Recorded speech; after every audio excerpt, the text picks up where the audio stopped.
હું છું ગીતાબેન એચ દેસાઈ, જેહર કિચનમાં આપનું હાર્દિક સ્વાગત કરું છું। આજે આપણે બનાવીશું ઊંધિયું। મારી ચેનલને લાઈક કરો, શેર કરો અને સબસ્ક્રાઈબ કરવાનું ના ભૂલતા। ઊંધિયું બનાવવા માટે તમે જુઓ છો, આજે આપણે લીધા છે 3 થી 4 નંગ બટેકા લીધા છે, કેળા લીધા છે, ગાજર લીધા છે, રીંગણ લીધા છે, કોબીસ લીધું છે, ફુલાવર લીધું છે, સક્કરિયા લીધા છે, રતાળું લીધું છે, આ પાપડી લીધી છે। આમાં પાપડીના દાણા, વટાણાના દાણા, તુવેરના દાણા અને ચણા લીધા છે લીલા। આ છે આપણે ટામેટાં। પછી લીધું છે આપણે બેસન આપણે મુઠિયા બનાવવા માટે લીધું છે। બેસનની અંદર આપણે મેથી નાખીશું, કોથમીર અને આની પેસ્ટ બનાવીને આપણે એડ કરીશું। હવે સૌથી પહેલાં આપણે આ બેસન છે, બેસનનો મસાલો કરી લેશું। એ બેસનમાંથી આપણે મુઠિયા બનાવવાના છે અને એ જ લોટમાંથી આપણે આ બટેકા અને આ રીંગણા બે એ જ લોટમાંથી ભરી લેવાના છે। આપણે બીજો મસાલો બનાવવાનો નથી, એક જ વસ્તુમાંથી મુઠિયા અને રીંગણ બટેકા ભરાઈ જશે। હવે આપણે આ મુઠિયા બનાવવાનો છે એનો મસાલો તૈયાર કરી લઈએ। તમે જુઓ, આની અંદર બહુ તેલ નથી નાખવાનું, 2 થી 1.5 ચમચી જેટલું જ તેલ નાખવાનું છે। જો વધારે તેલ નાખીએ તો મુઠિયા ભાંગી જાય છે। હવે આની અંદર આપણે નાખીશું આદુ મરચાં લસણની પેસ્ટ,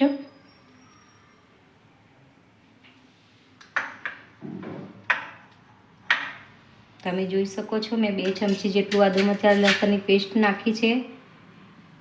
આની અંદર બહુ મરચું નાખવાનું નથી, 1/2 ચમચી જેટલું જ મરચું નાખવાનું છે। 1/2 ચમચી જેટલી હળદર નાખવાની છે, 1/2 ચમચી જેટલું ધાણા જીરું નાખવાનું છે, 1/2 ચમચીથી થોડોક ઓછો અજમો નાખવાનો છે। અંદર થોડી આપણે ખાંડ નાખવાની છે, 2 ચપટી જેટલી। હવે આપણે નાખીશું કોથમીર। હવે આપણે આની અંદર નાખીશું મેથી, 1 કપ જેટલી મેથી છે અને અડધો કપ જેટલી કોથમીર છે।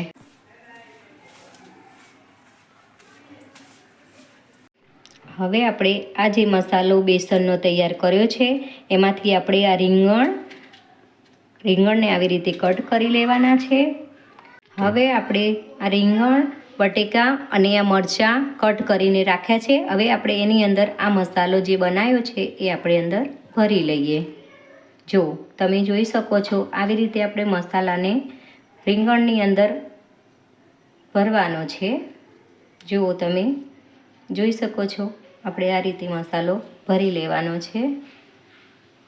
તમે જોઈ શકો છો જે આપણે બેસનનો મસાલો તૈયાર કર્યો હતો એમાંથી જુઓ તમે બટેકા, રીંગણા અને મરચાં આપણે સરસ રીતે ભરી લીધા છે। હવે આપણે બનાવીશું જે બેસન આપણે બનાવ્યું હતું એના મુઠિયા। તમે જુઓ હું મુઠિયા કેવી રીતે બનાવું છું। જુઓ, હવે બનાવું છું હું મુઠિયા આપણે મીડિયમ સાઇઝના બનાવવાના છે, બહુ મોટા નથી બનાવવાના। તમે જોઈ શકો છો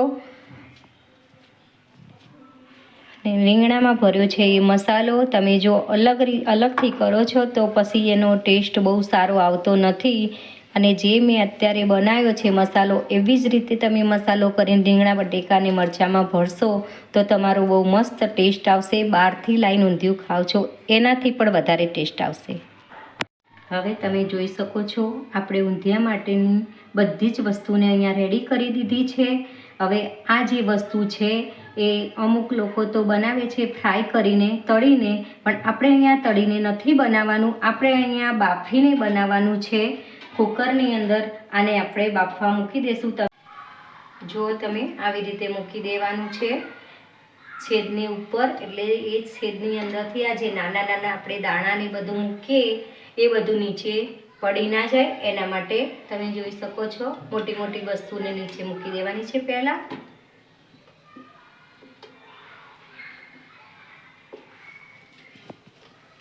જુઓ તમે મેં કેવી રીતે આ જે વસ્તુ બનાવી છે એને બાફવા મૂકી દીધી છે। પહેલાં બટેકાને મૂકી દીધું છે કારણ કે આ બધી નાની નાની વસ્તુ દાણાની નીચે ના પડી જાય। અને એની વચ્ચે લેયર કરી છે ફુલાવર અને કોબીસની, એની ઉપર પાપડીના દાણા નાખ્યા છે અને એની ઉપર મરચાં, રીંગણા અને આ મુઠિયા જે બનાવ્યા હતા એ મૂકી દીધા છે। સરસ રીતે આપણે ગોઠવી દીધું છે। હવે આને અડધો કલાક માટે બફાવા દેવાનું છે સ્લો ગેસ ઉપર। અડધો કલાક માટે આને બંધ રાખીશું.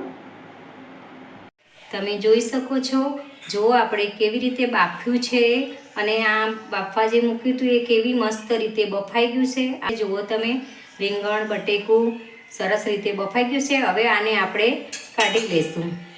આપણે જે બાફવા મૂક્યું હતું વેજીટેબલ એ બધું બફાઈ ગયું છે. તમે જોઈ શકો છો કેટલું સરસ રીતે બફાઈ ગયું છે. હવે આપણે આનો કરીશું વઘાર. વઘાર માટે આપણે તેલ લીધું છે. ઊંધિયાની અંદર તેલનું પ્રમાણ વધારે હોય છે એટલે આપણે થોડું વધારે તેલ લીધું છે. એક નાનું બાઉલ જેટલું તેલ લીધું છે, તમે જોઈ શકો છો. હવે આપણે લીધા છે બધા સૂકા મસાલા.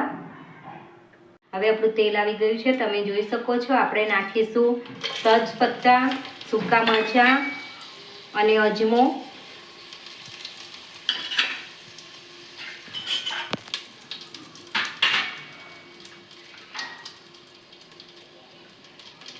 આદુ મરચાં લસણની પેસ્ટ નાખું.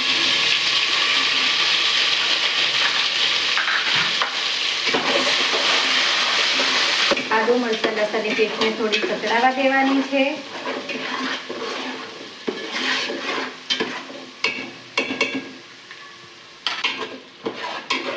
હવે આપણે નાખીશું ટામેટાની ગ્રેવી કરી છે, એક ટામેટાની એ અંદર એડ કરી દઈશું.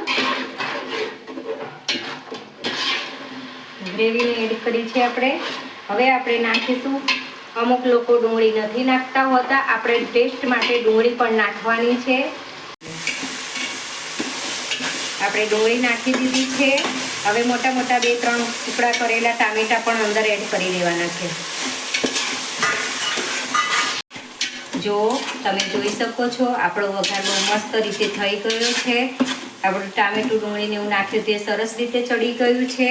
હવે નાખીશું આપણે અંદર સૂકા મસાલા.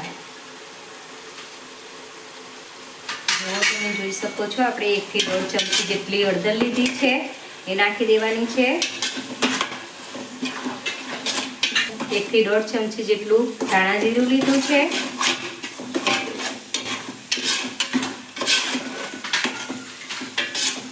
1 થી 1.5 ચમચી જેટલું આપણે લાલ કશ્મીરી મરચું લીધું છે.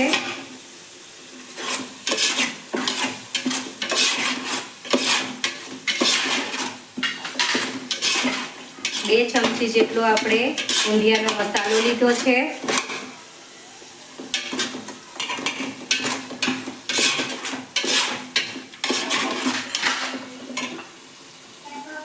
સ્વાદ પ્રમાણે મીઠું નાખવાનું છે.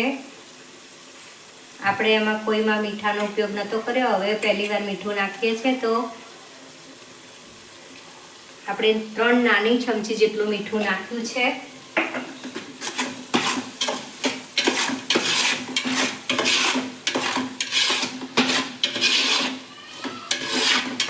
હવે આને 2 મિનિટ માટે મસાલાને સાતળવા દઈશું. તમે જોઈ શકો છો, આપણો મસાલો જે કર્યો હતો એ મસાલો સરસ રીતે ચડી ગયો છે. તેલ પણ છૂટું પડી ગયું છે. અને હવે આપણે જે બાફેલું શાકભાજી રાખ્યું હતું એ આની અંદર એડ કરી લઈશું.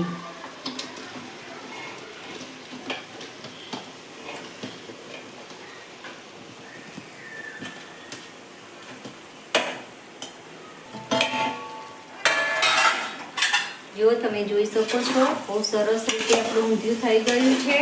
મસાલાને આપણે ભેળવી દઈશું. હલકા હાથે ભેળવવાનું છે, નહીંતર પછી ભાંગી જશે. અંદર આંબલીનું ને ગોળનું પાણી એડ કરીશું. તમે જોઈ શકો છો, આપણે ગોળ આંબલીનું પાણી કેટલું એડ કર્યું છે, અડધા કપ જેટલું. હજી પણ આમાં થોડું પાણી ખપશે તો આપણે સાદું પાણી પણ થોડું નાખી શકીએ. તો તમે જુઓ, હું થોડું પાણી નાખું છું.